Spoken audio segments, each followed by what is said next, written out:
Hey, my name is Zeb, and welcome to the Crash D Memories creepypasta. Around 2013 came a time for a change. For me, I became so hooked on a number of MMORPGs being released that I never got time to relive the old memories. Upon going to sleep, I remember seeing my old PlayStation 1 console laying on the floor, unplugged and lifeless. I wasn't feeling tired at the time, so I decided to get it running and take it for a whiz. I got it running and I decided to look through my dusty archive of PS1 games. One caught my eye instantly. Crash Bandicoot 2. I remember creating history in my life just by playing this game with me and my brother. I decided to relive these memories and I stuck the disc in and turned the PS1 on. It turned on and saw the usual Sony logo.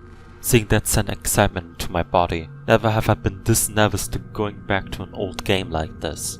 I waited and I saw the usual credentials for CP2, as well as the title screen itself. I checked if my old save file was still there, and it was. I loaded it to see where I was up to. I was at the 4th World Hub. Seeing as none of the levels had been touched since I last played it, I jumped into the first level in the area. Hanging out. All was normal on this level, nothing had changed. Nostalgia was in the air, and it felt good.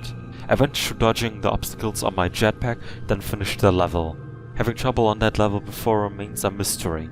Maybe I must have gained experience from all those MMOs.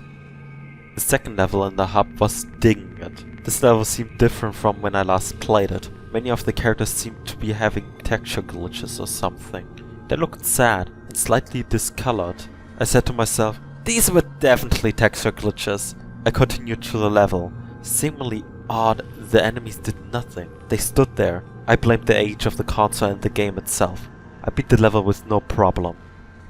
The next level, Cold Hard Crash, started to worry me. The snow was greyish red, the ice was dark red, and the enemies looked demonic. I wonder why. Was my original copy of Crash Bandicoot 2 been replaced with a bootleg?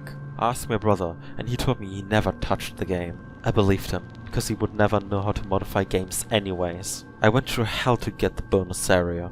But instead of going to the bonus area, I was warped back to the warp room.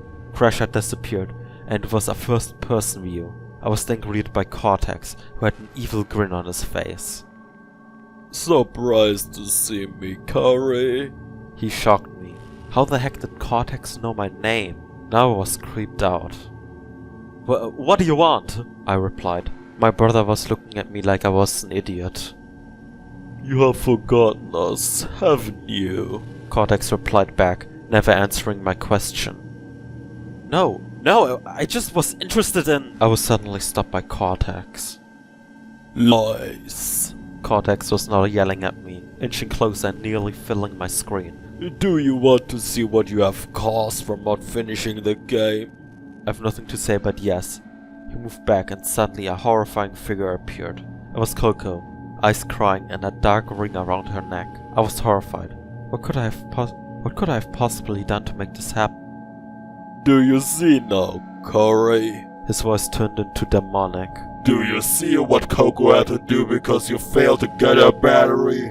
I couldn't say anything. I couldn't move. He could see it, and he was enjoying it. You want to see more, do you? He didn't let me answer, and then Crash appeared. He was carrying tiny tiger's legs in his hands. He was wearing a ripper-roosed straight jacket. He was covered in blood.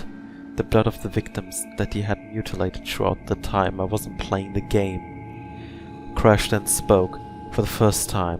The first time I ever heard him talk. You broke the game, Curry. You broke the game. He was twisted. I've never seen him this insane before. He lunged at the screen and then a static. The TV and the PS1 turned themselves off. It was dark. I saw my brother lying there. There was no pulse. I opened my door and I saw them, twisted, demonic figures of Crash and Cortex, with knives in hand. I jumped into bed and went to sleep. In the morning, my brother wasn't there. My mom was in my room, telling me he had gone into the hospital because of the shock he had experienced. All I could say was, I broke the game, Mom. I broke the game. And don't forget, women each other. I'll see you tomorrow.